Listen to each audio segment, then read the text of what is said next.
Hello guys, magandang araw sa inyong lahat. At welcome muli sa aming channel, JTV2. Partner, ano masabi mo rito? At nandito na tayo. Okay guys, tignan nyo yung background namin. No? Isang tricycle yan. Pang, ano yan eh, paglaban sa mga laro nila na yan yung ine-entry nila. So, andito tayo sa Congress, North Caloocan. At kukunin namin ang aming sidecar ngayon kasi gawa na ito. So,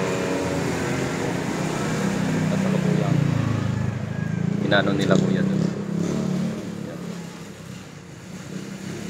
May mga ginagawa pa sila na para doon sa maikabit ng sidecar.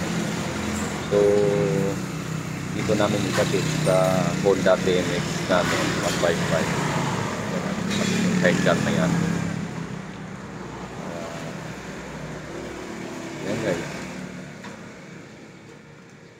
Ang ano nito ay ano siya, stainless.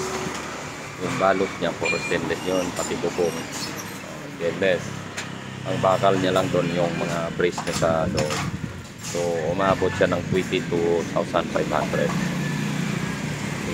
Gusto ko rin pagawa ito yung ano po pangalan. Ayan o. Rolly sidecar. Baliktad yung ano natin eh. Baliktad eh. Pero rolling kasi ang camera namin nakaharap sa amin. Baliktad. Bali rolling sidecar. Ito yung page niya. So, Ayun number niya. ayan. Kalukuyang inaayusan nila. Maya maya may uwi na natin yan. Update namin kayo mamaya guys.